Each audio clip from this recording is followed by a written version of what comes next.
Without prior notice, China suddenly announced the suspension of iron ore purchases from BHP. Even part of the iron ore that has already been loaded and is on its way to China will face the risk of being rejected. However, China has made a request. If iron ore transactions can be settled in renminbi, the purchases can continue. In the current global market, there are not many buyers like China with large-scale and continuous purchasing capability. If the two sides fail to reach an agreement, BHP will face the risk of losing its biggest iron ore buyer, and the related losses may reach as much as $30 billion per year. So, what does this decision mean for Australian iron ore sellers? Will Australia compromise and accept the condition of renminbi settlement? If you like our video content, please click to subscribe to my YouTube channel so that you can receive all our latest video content. Now, let's get into today's topic.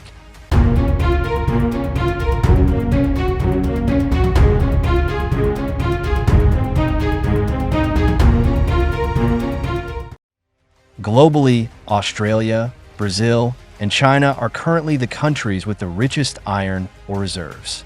Among them, Australia ranks first in the world with reserves of about 51 billion tons, accounting for 28.3% of the global total. In addition to its large reserves, Australia's iron ore also has advantages such as high grade, concentrated mining areas, and relatively low mining difficulty. The Hamersley Basin in the Pilbara region of Australia is a very typical representative mining area. Here, many world-renowned mining giants are gathered, such as Rio Tinto and BHP, both of which are major global iron ore suppliers. Among all the buyers in the world, China is undoubtedly Australia's largest customer. According to data, about 83% of Australia's annual iron ore exports flow to China, with a value of nearly $79 billion, which account for about 65% of Australia's total trade with China. This also means that China is one of the irreplaceable core markets for Australia's iron ore trade. But you may wonder, why doesn't China mine its own iron ore, but instead imports it from Australia at a high price? In fact, the quality of China's own iron ore resources is not ideal. At present, most of China's iron ore belongs to low-grade ore, with an average grade of only 33%, which means that there are only about 330 kilograms of iron elements in each ton of ore. In contrast, the high-quality iron ore exported from Australia generally has a grade of more than 60%, nearly twice the difference between the two. Moreover, most of China's iron ore resources are small and medium-sized mines, with relatively scattered distribution, higher mining difficulty, and generally higher costs. Therefore, it is more cost-effective for China to import iron ore from Australia than to mine its own resources. But surprisingly, in the past, China once took the initiative to launch a crackdown on Australia's iron ore. What exactly happened? Australia's mining giant BHP has always been one of China's most important iron ore suppliers, exporting about $30 billion of iron ore to China in 2024. But this also led to BHP having almost absolute discourse power in the Chinese market, and even mastering pricing power. When China imported more and more iron ore, they raised the price even higher. It is understood that the cost for BHP to mine 1 ton of iron ore is about $20, but the price when exporting to China can be several times higher. Such a huge profit margin naturally aroused dissatisfaction from the Chinese side. Of course, the reason why Australia dared to do this is also related to some geopolitical factors. As early as 2018, the first trade war between China and the United States broke out. The then Australian Prime Minister Morrison clearly chose to stand on the side of the United States and actively cooperated in containing China. At that time, they deliberately raised the price of iron ore. The Platts 62% iron ore price index soared from $70 to $220. Even more exaggerated, Australia also tried to use resources as a means to restrict China. As a result, China had to purchase iron ore at higher prices. But it was obvious that China could not accept such a situation for a long time. Subsequently, China began to vigorously promote the diversification of iron ore import channels. From 2018 to 2022, China's dependence on Australian iron ore dropped from 87% to 40%, while actively expanding import sources from other countries. By 2022, after a change of government in Australian politics, Labour Party leader Albanese came to power and quickly adjusted the policy toward China. The two sides also introduced a series of easing measures at the economic and trade level. In 2024, iron ore trade between China and Australia gradually recovered, and the bilateral trade volume basically returned to the highest level in 2017. Just when the outside world generally believed that China-Australia relations were warming and trade was becoming stable, China once again announced the suspension of all iron ore purchases for BHP. What exactly happened? On September 30th, 2025, China announced the suspension of iron ore trade with BHP, a decision that surprised everyone. The Chinese side clearly stated that from now on, all iron ore transactions exported from Australia to China must be settled in Renminbi, and even the shipments that have already left the mines and are on their way will not be exempt. On the surface, this looks like a game about settlement currency, but in my opinion, China wants to use this move to gain its own real voice in iron ore trade. In the past 20 years, China has always been the world's largest iron ore buyer, but has long been in a weak position in price negotiations.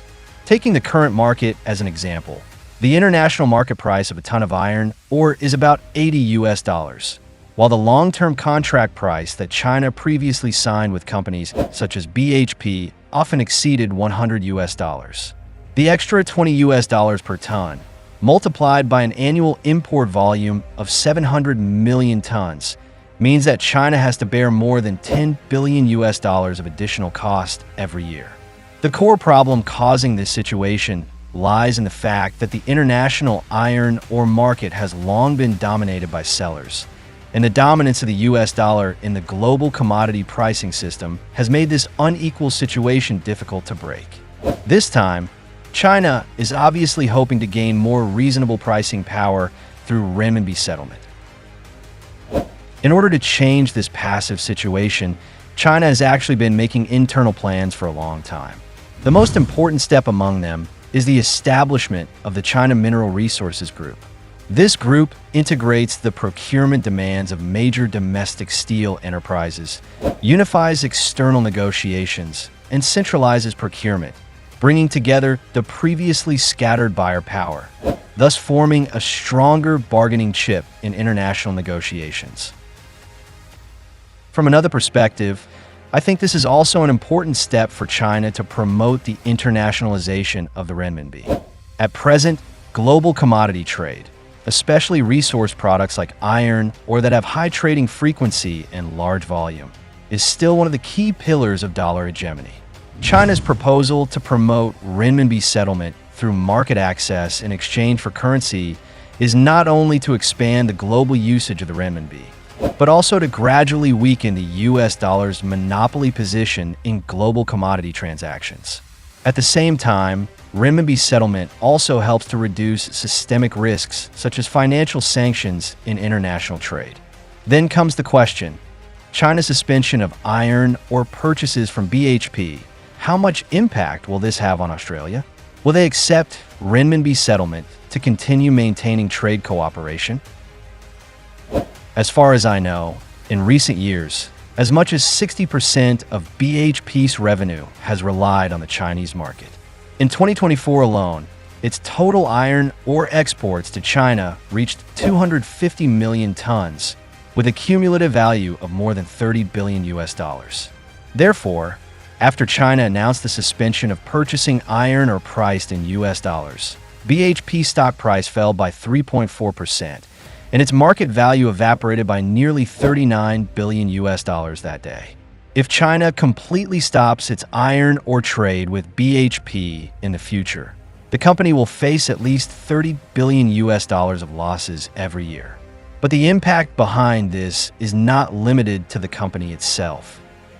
Western Australia accounts for about 80% of the country's total iron ore exports, and 40% of its fiscal revenue depends on taxes generated from iron ore. Once the export chain is interrupted, the state government's budget deficit is expected to expand to $16.4 billion. Even more severe is that Australia's mining industry directly employs about 150,000 people and indirectly drives more than 500,000 related jobs. If iron ore exports are frozen for a long time, large-scale industrial unemployment will be almost unavoidable, and the economic shock will likely spread to the social level, eventually evolving into a structural social crisis. In fact, in order to stabilize this key market of China, another Australian mining giant, Rio Tinto, has taken the lead in accepting iron ore transactions priced in Renminbi. However, BHP has been slow to make a compromise, and an important reason behind this is that nearly half of its shares are held by American capital, which makes it more easily influenced by the U.S. position in major business decisions. As an ally of the United States, if Australia accepts renminbi settlement in bulk resource trade, it will inevitably touch the core interests of the U.S. dollar. Whether to continue defending the dominance of the U.S. dollar or to find a way to keep the lifeline of iron ore trade with China, I think Australia has now fallen into a very realistic dilemma.